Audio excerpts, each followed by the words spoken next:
And we are live. You already know who it is. My name is Mike Kyle, aka the Fantasy Vulture. I have over a decade worth of fantasy football experience and have continuously competed for fantasy championships over the course of the past 6 seasons. Let's make it 7 in 2020. But enough of me. I'm here for you on today's episode of the FV Show. It is week 13. The playoffs are upon us, but we have one more week to get to. And for a lot of you, it is win and get in or win or go home. And it's my favorite week of the year for so many of those playoff reasons. But if you are excited for our Week 13 game previews, be sure to hit that like button down below, like an open receiver downfield. You can also smash that subscribe button like a power running back up the middle so you don't miss a video from me. And last but not least, you can follow me on all social media platforms at FFVulture. Now, without further ado, let's get started. But before we do that, there's one more thing that I want to talk about right now, and that is understanding Week 13, because I feel like this is actually where a lot of people mess things up. So if you're like me, and my teams, we've already clinched a playoff spot, and if you're like me even further, we already clinched the number 1 seed. So let's cheers to us for doing so. Enjoy the week off, right? It's fantasy football can be a grind in some ways. Always trying to dive into numbers and player analysis, right? And also just the season itself is very much emotionally taxing. So if you've got that number 1 seed, if you've already clinched your playoff spot and the seeding doesn't necessarily matter, enjoy the week off. Put your feet up and relax, because honestly, the work starts again next week, and that's really where we're going to start gunning for championships. However, if you're not like me and you're not like your friend or your brother or your coworker, and you haven't clinched that playoff spot and you need to win and get in this week, or you maybe need a few miracles to happen, I've been there too. You need to treat this week like a goddamn championship game. It is game 7 of the NBA Finals. Win and get in, or win or go home. It's just that simple. And I mean, I've seen it happen year over year where craziness happens. To decide leagues playoffs. Last year, I got into my Dynasty League playoff because I outscored an opponent who I wasn't even facing by 6 points. This year, the number 5 and number 6 seed in my Dynasty League are facing each other, and the team who is number 7 not in the playoffs has a chance to get in because somebody in that 5-6 matchup is going to lose. So chaos is upon us this week, and that just makes it so much fun. I love Week 13 for that reason. My final piece of advice, and really the big thing here for this segment, is you need to play your best lineup. Don't get cute. Don't get fancy. You need to figure out what is the team that is most likely going to put me in a position to win without being too boom or bust, too risky, anything like that, right? Again, I've been talking a lot about you need to play the known versus the unknown, and that's really what we're going to try and hammer home in this Week 13 game preview episode. So if a lot of the advice just sounds really basic, the answer is because it's supposed to be. We have 12 weeks of data. We know who the stars are. You aren't going to bench your studs really by any means. Play your best lineup, because again, this is a championship week for a lot of you. If you don't win this week, you are not going to be playing in weeks 14, 15, 16, and even 17 if you have a 17 championship.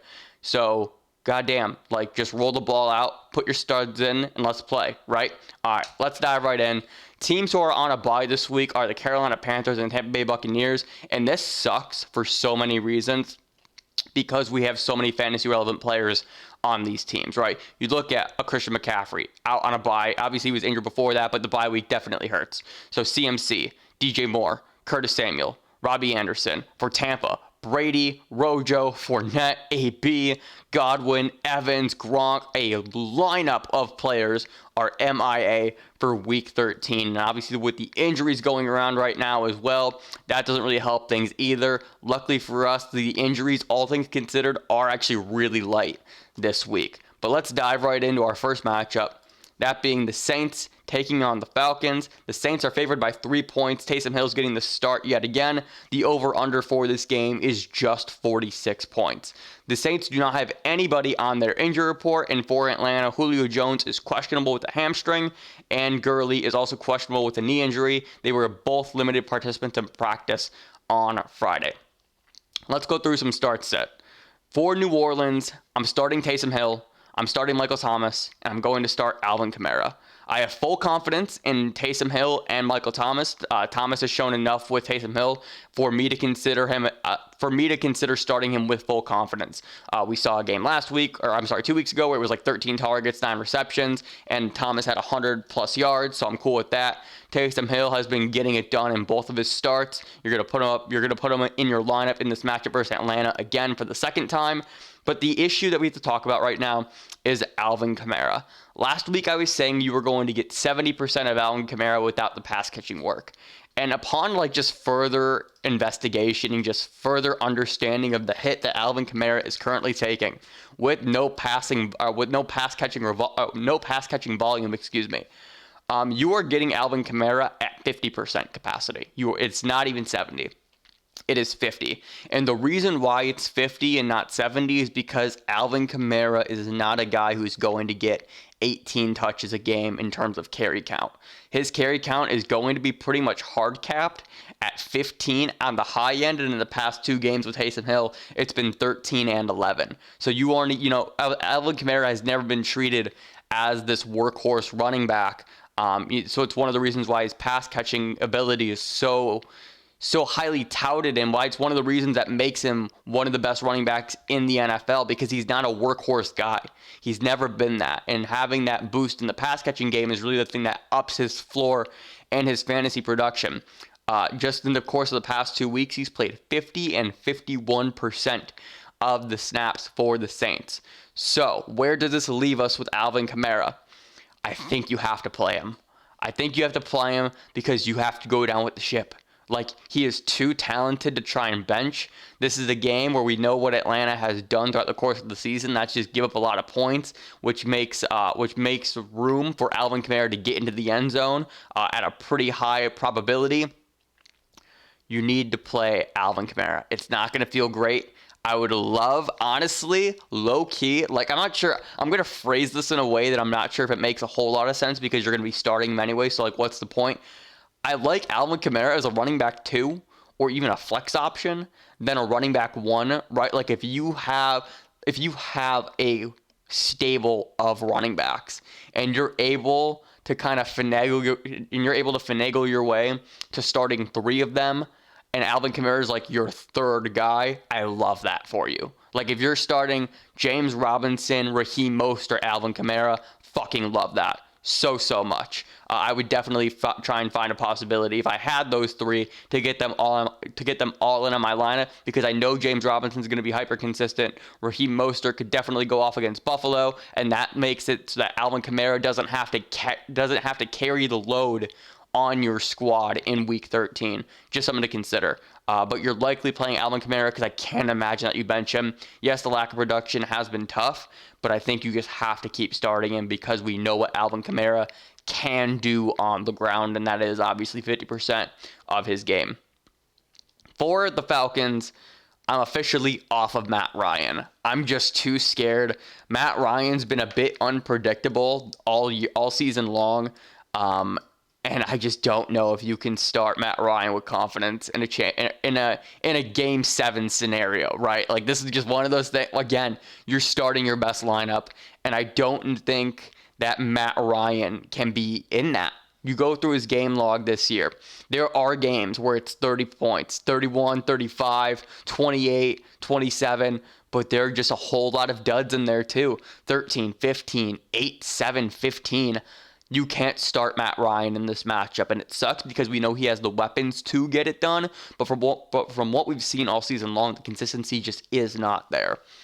That being said, Julio and Calvin Ridley are both in your lineup no matter what. That does not matter, right? We may not trust Matt Ryan overall, but in terms of targeting those 2 guys and the talent level of those 2 guys, you are absolutely still playing Julio, and you're absolutely still playing Calvin Ridley as well. For Todd Gurley, this is where I think things get a bit interesting. All things considered, if you think Todd Gurley gets into the end zone versus the Saints, I think you play him, right? Gurley's been a guy this season where he has been primarily touchdown or bust, but he's a guy who just gets in the end zone. It's just what Todd Gurley does. over the course, first off, kind of his career, but especially the last 2 years when his efficiency has gone down quite a bit. And if you look at what he's done this season, it has pretty much been, if he gets in the end zone, he's good. If he hasn't, he's pretty poor. In a matchup versus the Saints, where do they rank versus running backs? Let's see here. So the Saints are actually the number 1 ranked run defense for fantasy points given up to the running back. They've only allowed a total of 5 touchdowns, 3 on the ground, 2 in the air. And this is actually where the Saints defense has shined, right? We've kind of clowned their path. We've clowned their secondary to a degree, and they really turned that around too. But this defense is probably the hottest in the NFL right now. Probably outside the Rams, right? It's the Rams and the Saints, and then obviously the Steelers are great. So the Saints, low-key at this point, have a very underrated defense because of their turnaround after their very slow start. Again, I just think it goes back to you play Gurley if you think he gets into the end zone. I love him much more as a running back 2 or a flex option because you aren't relying on him to be great, right?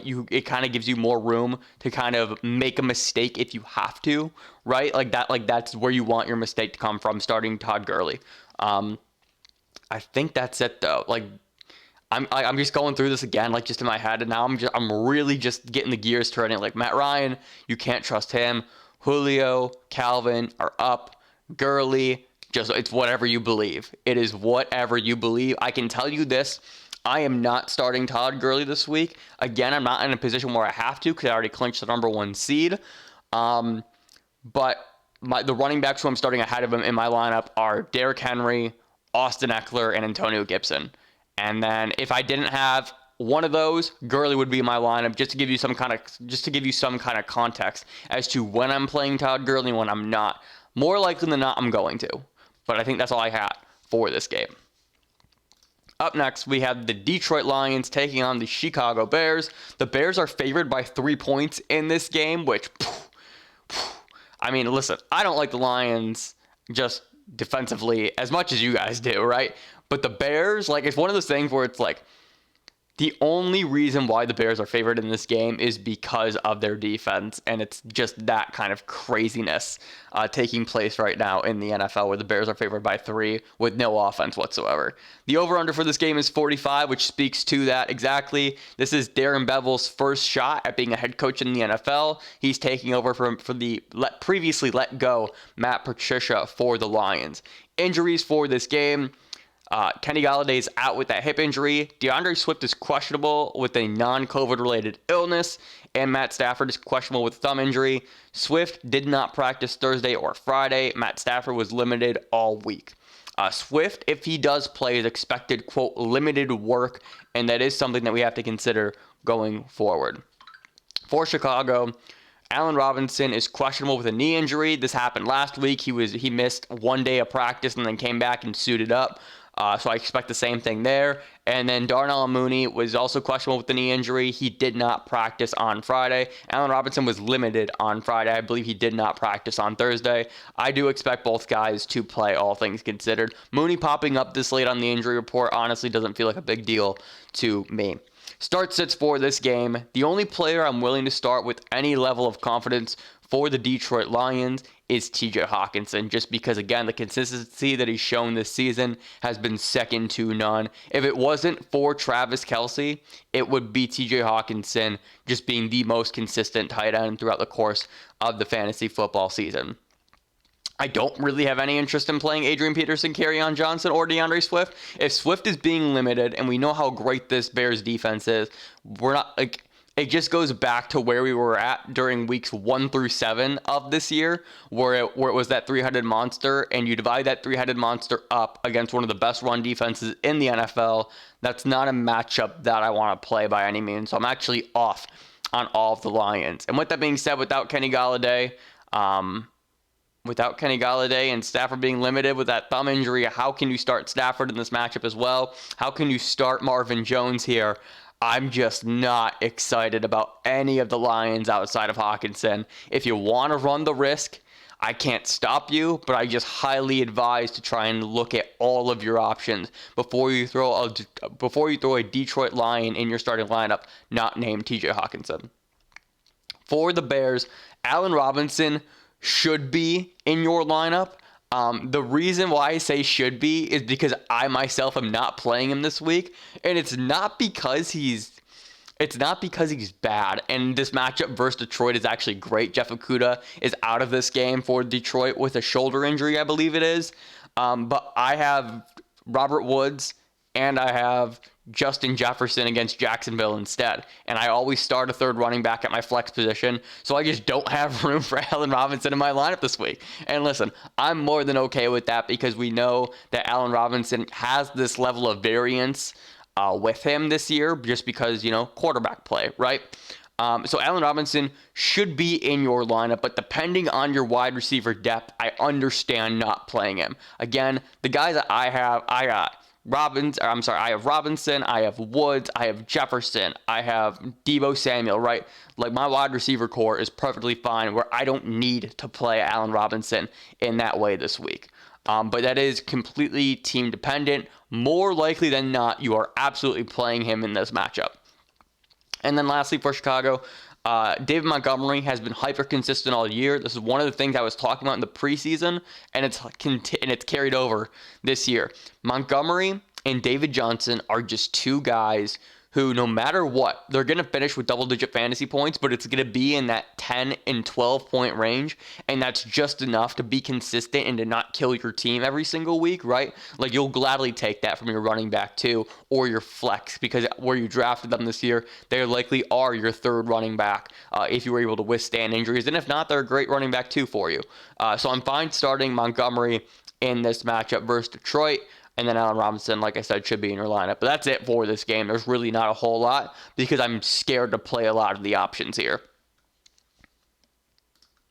Up next, we got the Indianapolis Colts and the Houston Texans, and we got big things here. The Colts are favored by 3. The over-under for this game is 51. And honestly, a lot of the over-unders for this week are really low. I'm talking like 40s. Like, we only have a few that eclipse 50, I believe, this week.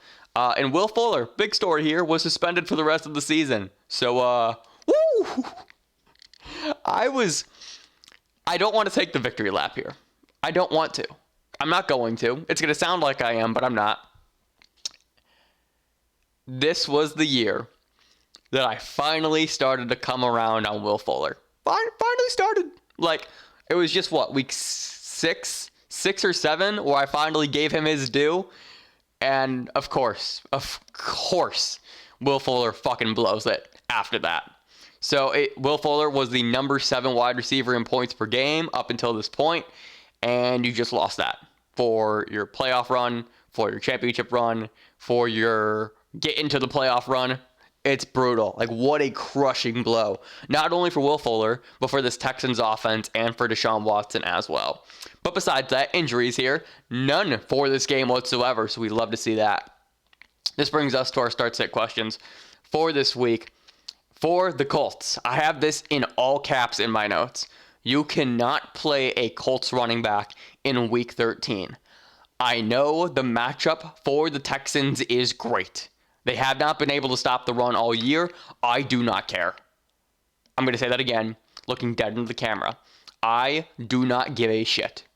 I am not starting Jonathan Taylor. I'm not starting Nyheim Hines. I'm not starting Jordan Wilkins. Why? Because I refuse to get got by Frank Wright when I'm trying to make my way into the goddamn fantasy playoffs.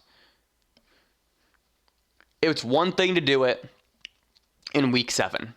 It's one thing to do it in Week 9. It's one thing to do it in Week 3. But we are in a Game 7 scenario. Win or go home.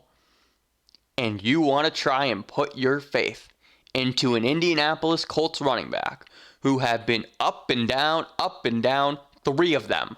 And you never know whose game it's going to be. Miss me with that. No way in hell. No way in hell. That said, here's a good thing for the Colts. If you want to take a flyer, if you are facing that league juggernaut and you need that swing for the fence play, Michael Pittman is a player who I fucking love this week. I love this week. Bradley Roby was also suspended for the rest of the season by the NFL, cornerback for the Texans. Michael Pittman can absolutely feast in this game. We've seen the target volume from him. He's been an emerging rookie wide receiver, and I think this might be the breakout game where he just takes the league by storm. I'm talking like 2 touchdowns, 120 receiving yards. He could go absolutely nuclear in this game. So I'm really excited about Pittman here. And then also, Trey Burton is a sneaky tight end play. He scored a touchdown in 2 out of 3 games. He's been Phillip Rivers' first read in the red zone. So if you need that sneaky tight end play in Week 13, I really like Trey Burton here. For Houston, you unfortunately have to start Deshaun Watson without Will Fuller just because of what Watson's been doing since Week 4. I mean, it has been lights out. QB3, I think he is, since Week 4. I truly don't know if I've seen anything like it with the coaching change. Just seeing Deshaun Watson being unlocked and performing in this way. Obviously, he's been capable of doing this, and he's done it before in the past, but just kind of the flip-the-switch game that he's had since Week 4 and just taking this Texans offense to another level. I'm really excited about Watson. Just rest of season. He has a tough sled. He has a tough slate going forward. It's Indianapolis, Chicago, Indy, and then I believe the schedule lightens up after that. But you have to play Deshaun Watson here. This is a time where you have to go down with the ship, all things considered. For Houston as well, I'm not going to play Duke Johnson. Again, I just don't believe that he's been able to get it done in the ways that you need for starting running back for fantasy football purposes. And against this very, very tough Indianapolis Colts run defense, I don't think you can play him in this matchup. Lastly, Brandon Cooks legitimately might see 15 targets. I don't know how you sit him. Yes, this matchup with Indy is tough. I totally get it. But Brandon Cooks potentially seeing 15 targets, and we've seen what he's been doing all season long for this Texans team. How do you sit Brandon Cooks here? I've seen people. One of the things that I did was I asked people to tweet me their lineups because I was very curious to find out who was where in their. Who was starting who in their Week 13 matchups, and I saw a few people sit Brandon Cooks, and I just can't believe that. The matchup is tough. It's hard. I totally understand. But what Brandon Cooks can do with 15 targets potentially in this game, like, would that shock anybody here? Because it wouldn't shock me. So you get 15 targets on a Houston Texans offense led by Deshaun Watson without Will Fuller. Like, this is the perfect storm for Brandon Cooks to explode, right? So I truly am excited about Brandon Cooks in this matchup. Let's go to our next game, and that is going to be the Cincinnati Bengals taking on the Miami Dolphins. The Dolphins are favored by 10.5. The over-under for this game is just 42. No injuries for the Bengals. For the Dolphins, Salvin Ahmed is doubtful with a shoulder injury. DeAndre Washington is doubtful with a hamstring injury. And Tua is a game-time decision with that thumb injury. For Cincinnati, hopefully you're not in a place where you have to start any Bengal. If you got to start Gio Bernard with Joe Mixon out, I get it. I don't love it. But the state of the running back position, I get it. But T. Higgins, Tyler Boyd, A.J. Green versus this very, very good Miami secondary, I'm not excited. If I got to start one, it's T. Higgins, just because it looked like he was Brandon Allen's first read into the red zone. But, man, that team struggled to move the ball last week, and I don't think you want to put your faith in Brandon Allen in Week 13 of your fantasy football regular season trying to make it into the postseason. That said, on the other side, for Miami, Ryan Fitzpatrick, if he gets the start, is an incredible streaming option for this game. So I love him there.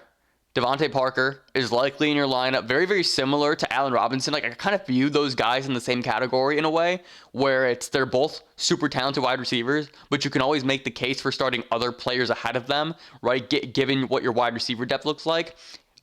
Parker has a great matchup in this game. Just, we know what the Cincinnati Bengals defense is. It's meh. Like, it's very exploitable, but it's also been sneakily okay, right? So Parker's likely in your lineup, all things considered, and that is regardless of who's at quarterback. But just understand that his ceiling is higher with Ryan Fitzpatrick. And then lastly, for the Dolphins, Matt Breida time here. If you gotta roll the dice, This Bengals defense, again, has not been great.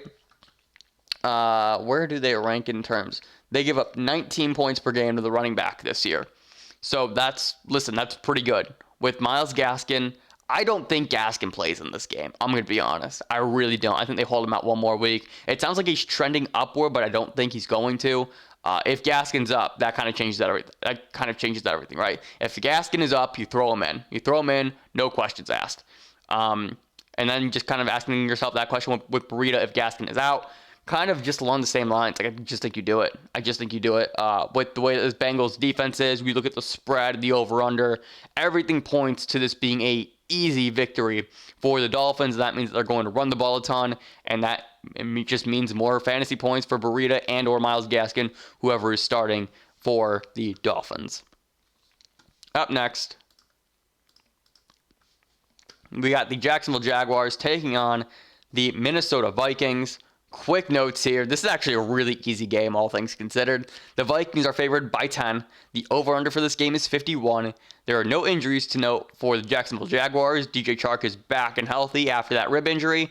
And for the Vikings, Irv Smith is out with a back injury, but we weren't starting Irv Smith anyway. So start set for this game. Super easy, super simple. Probably the game where I have no questions about this whatsoever. Dalvin Cook is in your lineup. Justin Jefferson's in your lineup. Adam Thielen's in your lineup. And for the Jags, James Robinson. That's it. You can't rely on DJ Chark here. You might be... Yeah, you're probably starting Kirk Cousins. If you need a streaming option, this screams a Kirk Cousins game, right? Cousins has been playing pretty well, all things considered. And you can definitely stream him here.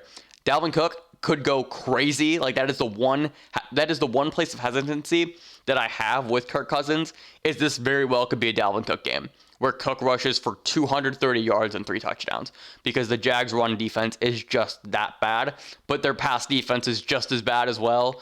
So it is one of those things where you kind of got to weigh out the options a little bit, and Kirk Cousins is a great streaming option for you this week if you are streaming quarterbacks this late. Anything else here? James Robinson's great. That too. Right. And it does suck not being able to play DJ Chark here because of how bad the Minnesota secondary is. I just don't trust. You just can't trust DJ Chark after the season he's had in this matchup. Up next, the Las Vegas Raiders taking on the New York Jets. The Raiders are favored by 8, and the over/under for this game is just 46.5. For the Raiders, Josh Jacobs is out with an ankle injury, and the Jets have no injuries to note, so that's always great. Start sits for this game. All right. Devonte Booker is going to be the starting running back for the Raiders, and this means that you have to play him. We know, we've seen games already where this team likes Booker. He's been involved, and we've also seen games where Josh Jacobs legitimately gets 25 carries. Booker could be in line for that this week versus the Jets. We know how abysmal they are in every facet of the game. So Booker's going to be in your lineup. Darren Waller is also going to be in your lineup. Again, just very similar to Josh Jacobs and Darren Waller. On a normal game, you're just going to start these two guys every single week because they are some of the best options at their position. Personally, I would not start Nelson Agholor, but I get if you want to. I totally understand it. I can't fault you for it. Nelson Agholor has been a guy who's been getting into the end zone more often than we all would have thought. The targets are slowly coming around, but he's still around that 4-target a game range, and that is just one thing where, again, I'm playing the known versus the unknown in Week 13. Give me all the opportunity. Give me the things that I know are going to happen as opposed to the things that I don't. And we just don't know when the Nelson Agholor touchdowns are going to come. But if there was ever a game in which a Nelson Agholor touchdown was going to happen, it would be in this matchup versus the Jets. So if you want to start Agholor this game, I don't fault you. I can't blame you. I totally understand why. I personally just would not because of the lack of volume and the fact that you need that touchdown most likely in order for him to not hurt your fantasy team. For the Jets, I can't believe I'm saying this, but Frank Gore. The Las Vegas Raiders give up 22 points per game to the running back position that is 29th in the NFL. And Frank Gore is going to get 15 carries a game. Without Michael Pirine, Adam Gase came out today and said that he likes the workload that Gore's been having. I mean, shit. it makes it like Frank Gore could legitimately help people make the playoffs in 2020 at 37 years of age. Again, I just talked about the known versus the unknown, like as a flex option. Would you rather play Frank Gore, Nelson Aguilar? I think I'd rather play Frank Gore, right? The thing I've always said about playing running backs over wide receivers at the flex position is very simply, I know with a running back, I'll have 15 opportunities to get into the end zone. But with a wide receiver, I may only have 5, right? Now, like what's the better, like who has the higher probability of getting into the end zone at that point? The answer is the running back, because you have 13 more attempts to try and do so. And with this Raiders defense, the thing I've been saying all year is they're a team of athletes, but not necessarily very talented. I'm sorry. Yes, that's it. Yes, that's it. This is an athletic defense, but not a talented one per se, right? They rely on their athleticism more than anything. And we have seen them get exposed a few times this season. And we've also seen the Jets be able to be sneakily competitive in a few games, right? We saw them take New England to overtime. We saw them almost come back versus the Chargers. And that, like, so we've seen a little bit of history here with the Jets, just them remaining competitive in ball games, being able to put up some kind of points, right? So I like actually Frank Gore a decent amount in this game. And that doesn't feel great to say by any means, but again, it's just the guaranteed volume that you're going to get from him at the running back position. And then as far as Brashad Perriman and Denzel Mims go, I would look elsewhere. I really liked Sam Darnold coming into this year. I really thought he'd be able to solidify himself and just, keep the train on the tracks. It's gone anything but that. Joe Flacco has significantly outperformed him this year, and I just don't know if you can trust Brashad Perriman or Denzel Mims to help you in Week 13. The matchup is good, so if you want to make the case to start him based off that, I get it. But I just have a lot of fears about Sam Darnold now at this point. I was in on Darnold for the longest time, and now I'm pretty much all the way out, right? Coming into this year, I wanted them to play Darnold, and I wanted Darnold to rise to the occasion and be like, this is who I am. And he just hasn't improved whatsoever. And I don't know if you can start Perriman or Mims based off of that, right? We haven't seen him and Mims on the field enough together. We haven't seen him and Perriman on the field enough together in order to make informed decisions on if we should start either one of them. And that does suck because this matchup for them is great. Up next, the Cleveland Browns and the Tennessee Titans. This is actually going to be a pretty fun game. The Titans are favored by 5.5. The over-under for this game is 53 points. For the Browns, there are no injuries, and for the Titans, Jonnu Smith has been ruled out with a knee injury. Start sits for this game, Tannehill, Henry, Brown, all in your lineup. Corey Davis, sneaky flex option as well. He's been one of the most consistent, underrated options in fantasy this year, either getting into the end zone or racking up about 70 receiving yards. He's been pretty consistent all year long. For the Browns, Nick Chubb, Kareem Hunt. That's all I'm willing to play.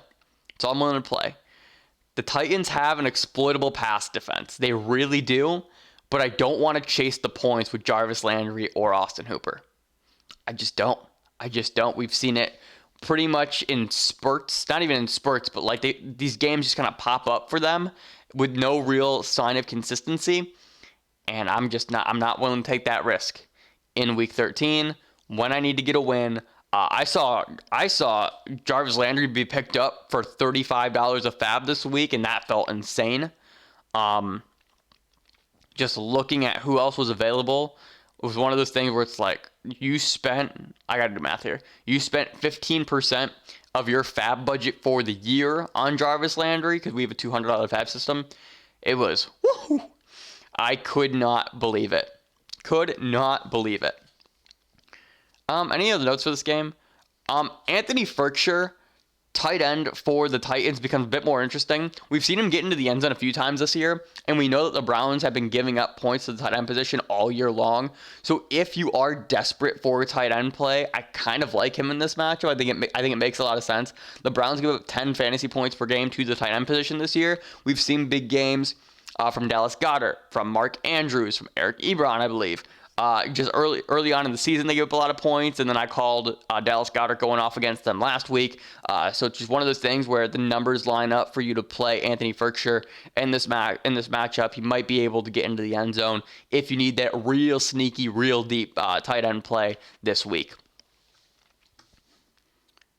Our next game is going to be the Los Angeles Rams taking on the Arizona Cardinals.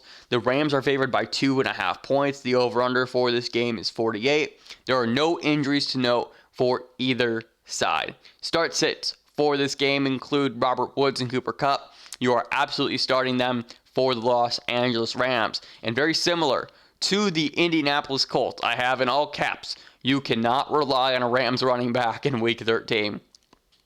We've seen an emergence of Cam Akers, playing about 25% of the snaps, getting about 10 opportunities a game.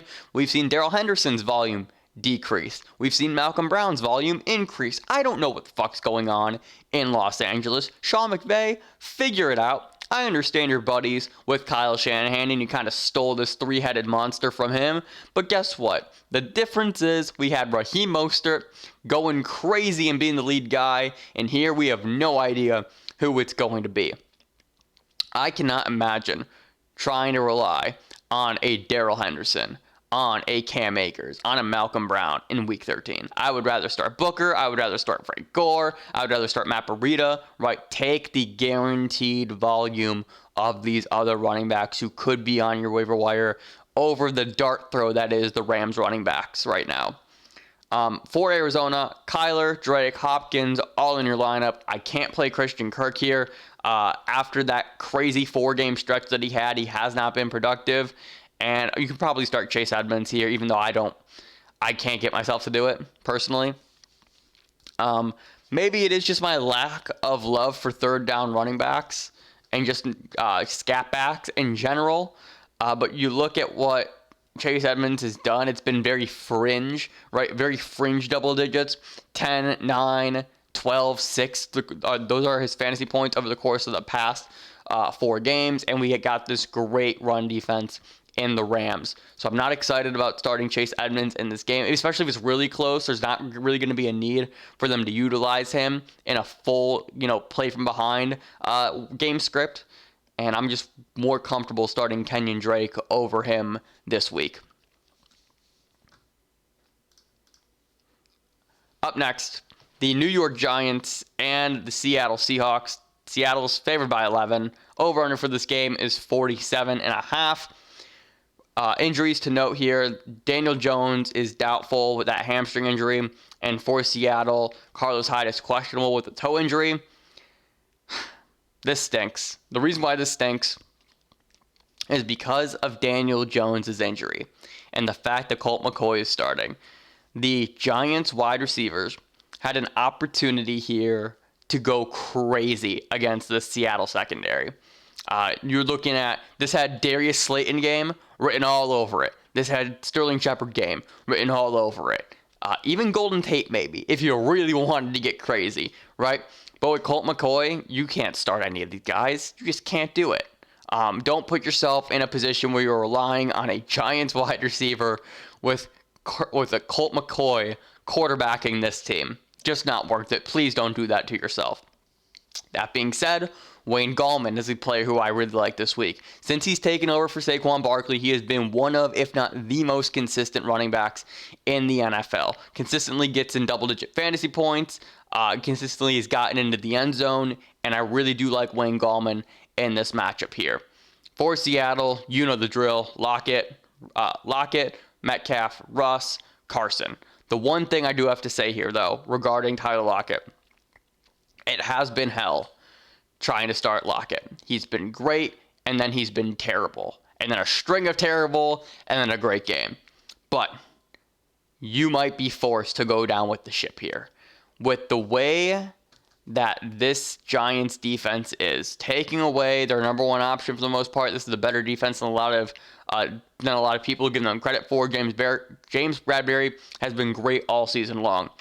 But listen, I really don't care. We know that Tyler Lockett can go crazy, can get into the end zone on any given game. If you have a more consistent option on your team, that's going to be the one caveat I'm going to say. If you have a more consistent option on your team, I think that's the only route that you take to play over Tyler Lockett. But other than that, Lockett should be in your lineup because we know what the Seattle Seahawks offense can do on a week-to-week basis. Up next, the Philadelphia Eagles taking on the Green Bay Packers. The Packers are favored by 9. The over-under for this game is 49 points. Injuries for this game. For the Packers, there are none. For the Eagles, Carson Wentz is doubtful. He's eventually destroyed. What the fuck happened to Carson Wentz? That's a joke, by the way. He's not doubtful. He's gonna play. But it just speaks to my thoughts on the Eagles this week. The only Eagles I'm comfortable starting is Miles Sanders, and that's it. I've been getting a ton of Miles Sanders questions this week, specifically on the comments of last week's video for Seattle and Philadelphia. The amount of comments that I got regarding Miles Sanders was blatantly absurd. It was, should I sit Miles Sanders? I have 3 of these running backs, pick 2, and Miles Sanders was involved. It was chaos in my mentions all week long. But I'm going to start Miles Sanders, and it's simply off of the back that the Green Bay Packers give up so many points to the running back position. They are 30th in the league. They give up 24 points per game to the running back position. And hopefully, Doug Peterson is smart enough to give him more than 6 carries in this game. Because the way that they are going to have to win is by grinding out the clock and by limiting the time that Aaron Rodgers has with the football. And that means Miles Sanders is going to see a lot of work in this game. And I'm honestly just going to buy the talent, right? I'm just going to buy the talent that is Miles Sanders to get it done here in a very, very plus matchup in this game versus the Packers run defense. But other than that, I'm not starting a single Eagles player. Why? I can't rely on Carson Wentz anymore. Can't do it. Travis Fulgham has been dog shit for the past 4 weeks. Jalen Reagor has not shown up. Dallas Goedert has been great, actually, all things considered. And if you want to take your shot there at tight end because you've been streaming him every single week since Zach Ertz has been out, I get it. I do. But I just don't want to start anybody in the realm of relying on Carson Wentz, right? The extensions of Carson Wentz, should I say, like that's a really good way to put it. The extensions of Carson Wentz and Carson Wentz by association will not be sniffing my fantasy lineups in Week 13. For the Packers, though, Aaron Rodgers, Aaron Jones, Devontae Adams, and Robert Tonyan, all in your lineup. Allen Lazard, decent flex play here. You're hoping he gets in the end zone, but I do think that he's a guy who can easily catch 5 or 6 passes for 65 yards in this game. He's coming back, just continuing to come back from that abdomen injury. And I do think that he has a pretty good chance of getting in the end zone yet again. He has replaced Marquez Valdes-Scantling as the number 2 wide receiver on this team, which is great because that's where he should be all along. So just getting that role back and getting more, just continuing to be more acclimated with Aaron Rodgers, right? We know that Rodgers loves him, and that's going to bode well for him going forward. So if you need a flex option and you're playing in a deeper league, maybe you're in a 12 or 14-teamer probably more specifically, Allen Lazard is a pretty good flex play, and he's likely on your waiver wire still. So just go ahead and check that out, because if he is, just pick him up, honestly, just for rest of season, right? Because you never know when injuries are going to strike, and you might need that spot start at some point going forward.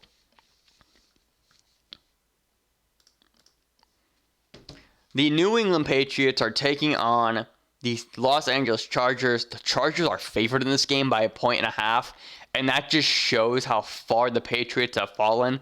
I don't remember a time where a rookie quarterback was favored over the Patriots, especially in the Bill Belichick era, who has historically owned rookie quarterbacks. The over-under for this game is 47. Injuries here. Cam Newton's questionable with an ab injury. There are no injuries to note for the Chargers here. And with the Patriots, there are no starts here with 100% confidence.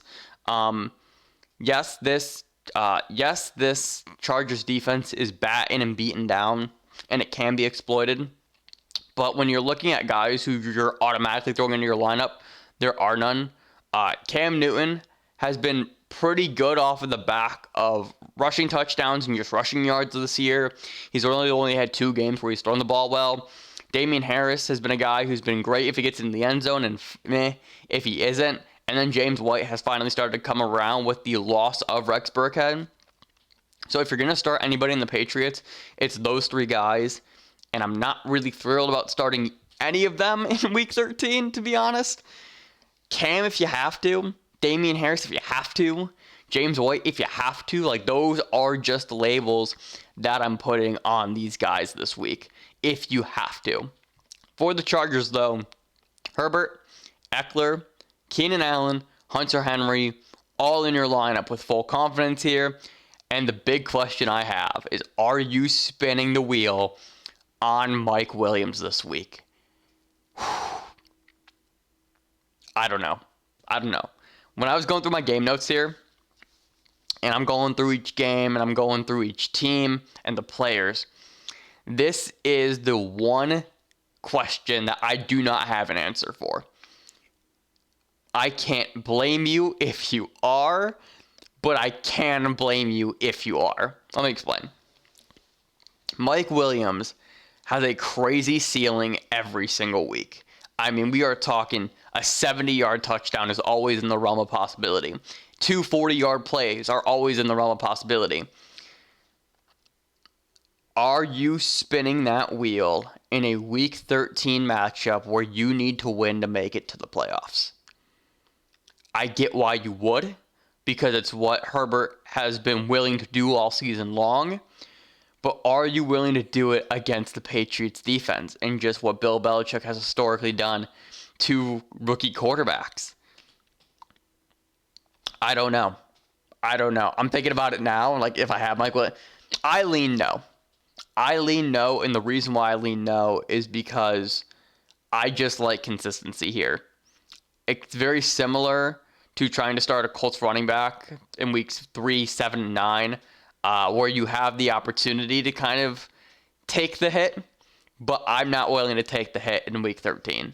I want to find that more consistent option, something where I know is way more likely to happen, right? Trying to bank on that 50-yard bomb or getting into the end zone with Mike Williams just doesn't feel like a good idea in week 13. I get why you would, but I just can't get myself there mentally in order to do it for myself. Up next, the Denver Broncos and the Kansas City Chiefs. The Chiefs are favored by 13.5. This game's going to be an absolute rout. The over-under is 51. Drew Lock is back. Phillip Lindsay's questionable with a knee injury. Jerry Jeudy is questionable with an ankle. Both were full participants on Friday, so they're both going to play. For Kansas City, you know the drill. You're starting Mahomes, you're starting Tyreek, you're starting Travis Kelce. Clyde Edwards-Helaire is questionable with an illness. He did not practice Thursday or Friday. I don't know if he's going to play. And this is where things get really interesting for the Chiefs. I don't know what you do with the running backs here. My gut tells me if Clyde is active, he gets half a workload, right? And even still, we know what the workload with him has been since Le'Veon Bell has come into the picture, and I think that makes Le'Veon Bell a really interesting start. Obviously, if Clyde is out, you fire up Le'Veon Bell in your lineup no matter what. But if Clyde is active, like, what do you do in that situation? My gut tells me that you actually play both, because just with the way that Clyde has been this week, just not being able to practice Thursday or Friday, I think his role gets reduced, and I really do think that we go into this place where it's going to be a 50-50 timeshare, and that is just enough work on this offense for both guys to be hyper-relevant here. And with that being said, I think you can start both. I like Lev as a flex option. I think that's the best way to qualify this, actually. You don't start them as a running back 1 or a running back 2, but you start them as a flex option. Just as guys who just barely crack the starting lineup, and you don't think they're going to kill you in this game. But, I had to sneeze. But they're not going to kill you in this matchup.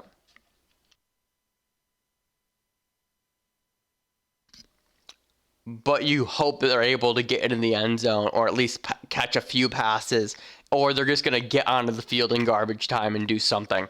You can probably tell I don't love either of them here, but you can't deny a Chiefs running back on an offense like this in a game that is supposed to be a blowout. Now, on the other side here for Denver, Melvin Gordon, that's it. I don't give a shit. I've said this for multiple weeks now. I don't give a shit about Phillip Lindsay. I don't give a shit about Jerry Jeudy, Tim Patrick, Drew Lock, or Noah Fant. I don't care. You're not playing any of them in this matchup. The Washington football team is now taking on the Pittsburgh Steelers. The over-under for this game is 43.5. The Steelers are favored by 7. I don't have an injury report for this game, but to my knowledge, nobody is on the injury report besides James Conner, who has COVID. I think he should be back in time for this game. And that brings us to start set here. McLaurin, Gibson, and then for Pittsburgh, Conner if he's active. If not, Benny Snell. And then we go to Deontay Johnson, Claypool, and Juju in that order. I don't love Big Ben here. If you actually go through Big Ben's numbers on the season, he has not been great. He hasn't had these world-beating performances that we're so accustomed to. He's pretty much always consistently in that 15 to 18 point range. He's had a few games where he's been in the 20s and a few games where he's been below that. But other than that, he hasn't lit the position on fire, despite the fact that he might have the best wide receiving core in the NFL right now, right? Between Johnson, Claypool, and Juju, it's a crazy 1-2-3 punch that he has here.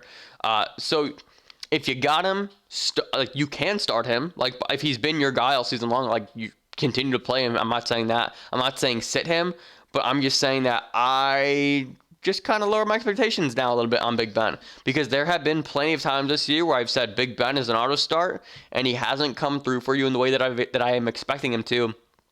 So I'm just in the place right now where my expectations are completely adjusted.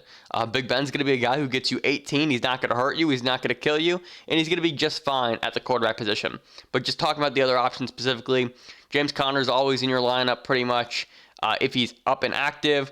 And then the order, again, for the wide receivers for me are Deontay Johnson, the target machine, Chase Claypool, the touchdown machine, and then Juju, the in-between-the-20s guy with the occasional chance to get into the end zone like he did last week. And then with Washington, again, just one more time here, Terry McLaurin and Antonio Gibson never leave your lineup. They just don't. They're just too talented of players. Gibson gets in the end zone like crazy. McLaurin is one of the best young wide receivers in the NFL. And I'm not going to start J.D. McKissic here because I do think that the change has happened. This could very well be a game where Pittsburgh routs Washington, but I'm not willing to throw J.D. McKissic in my lineup. Yes, there is the opportunity for him to come in and be the third down back, be the guy who plays in that negative game script. But from my understanding and my belief, Antonio Gibson is now the guy going forward, and that does tank J.D. McKissic's value. Our second to last game now is the Buffalo Bills and the San Francisco 49ers. The Niners are favored by 1. The over-under for this game is 47. Injuries for this game to be determined. That we don't have an official injury report yet, so I can only go off of what I know.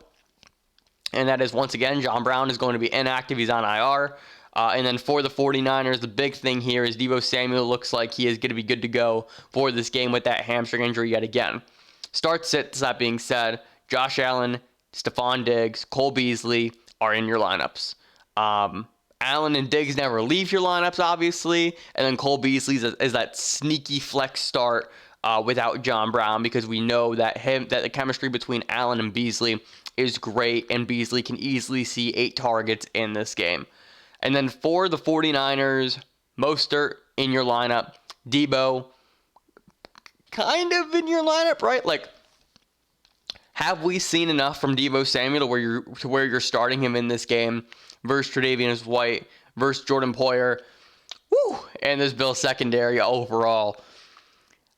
I lean yes, and I lean yes because of just the target volume that Deebo's going to get, and we know what his ability is, and we know that he is the number one option on this team right now in terms of pass catchers go. But how confident are you in starting Deebo? Like, who do you start Deebo ahead of? I think becomes the question. Personally, if it were me, I'd say this probably once a week during these. You need to lay out your tiers and your rankings for your own wide receiver and then figure out the path for you to start Debo. If you need to talk yourself into starting Debo, don't do it. Simply don't do it. But if you can make the case outright for starting him as a flex or your wide receiver 2, preferably your flex, I think you can go ahead and pull the trigger in that way. It really is just team dependent on if you're starting Debo Samuel or not. And then our final game here, whoops, that's the wrong button. Our final game here is going to be the Dallas Cowboys and the Baltimore Ravens on Tuesday night. Another issue of a COVID game, potentially.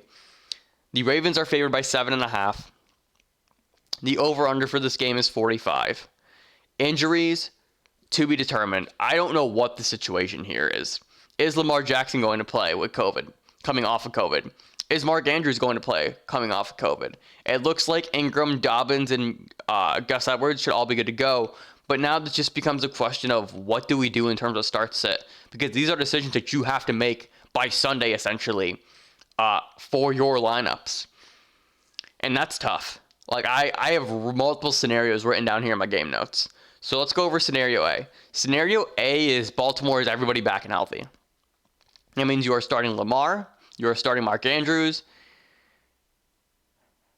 I was going to say you start J.K. Dobbins. Like, I have Dobbins written in my notes here just because I believe that the shift has kind of taken place, but I don't know if you can trust it. I don't know if you can trust it. Let me take a look here. I'm going to pull up J.K. Dobbins real quick. Because now I'm really second-guessing myself. And if I'm second-guessing myself, like, I feel like that tells you all you need to know. So J.K. Dobbins, last 4 games, 66% of the snaps, 56, 44, 62, 15, 12, 5, 15. Like, it feels like the switch has kind of happened. And the switch has happened, like, during Pittsburgh. During Tennessee. You get Dallas now in this game. I think you can do it. Here. Just the matchup just screams J.K. Dobbins because of how bad the Dallas Cowboys defense is. I'm in. I'm up for it. Like, this is actually a risk that I'm willing to take here. So if everybody's active, Lamar, Andrews, and Dobbins are in your lineup. If Lamar and Andrews are not in your lineup, you're starting J.K. Dobbins, and that's it. I'm no longer starting Hollywood Brown. We've been off him for a while. Gus Edwards, I'm not interested in. Mark Ingram, I'm not interested in either. It's pretty much J.K. Dobbins and then your normal starters for the Ravens. Lamar Jackson and Mark Andrews at tight end. For Dallas, you're starting Ezekiel Elliott and you're starting Amari Cooper. That's it. Going back to Alvin Kamara, it's very, very similar to the same boat here with Zeke. You need to go down with the ship. The talent is there. The opportunity is there. He's slowly turning it around, right? He had the 100-yard game. Let's pull this up. Was that last week he had the 100-yard game or 2 weeks ago? That was 2 weeks ago. 2 weeks ago he had the 100-yard game, 21 carries. You look at the carry counts here still. 18, 19, 21, and then this dud game versus Washington where he only had 10. Got to go down with the ship. He is too talented of a running back for you not to play. And then Amari Cooper has been honestly great with Andy Dalton still. Like, he just gets tons of targets, is talented enough, just continues to put it together in a turnaround, in a consistency turnaround that we haven't seen in who knows how long, right? Like, I can't remember last time I've seen a player go from this inconsistent to, oh my God, he's a weekly start now every single week, right? Because the knock on Amari Cooper has been, you never know when the good games are going to come. You know you're going to get 8 of them, but you don't know when those 8 games are going to occur. But you look at what Cooper's done this year. It's honestly really impressive. He's had 2 dud games all season long, and those dud games were 1 point and 3 points, but everything else has been double digits. And he's been one of the most consistent fantasy options at the wide receiver position this year. You can start him in this game versus the Ravens. All things considered, with a lot of confidence, with a ton of confidence. And that's something I never thought I would say about Amari Cooper. But that's going to do it for my Week 13 game preview. If you enjoyed this video, be sure to leave a like down below. I try to do these every single week. These get cut up into individual games. So if you want to go back and see whatever game you have questions about, they will be on the channel tomorrow. Hit that subscribe button so you don't miss a video from me. Last but not least, you can follow me on all social media platforms. Where's my button at? You can follow me on all social media platforms at FFVulture. And remember, people come and go, but fantasy championships are forever. Again, thank you so much for watching. Hopefully you get into the playoffs. And again, it's win or go home. Week 13, my favorite week of the year.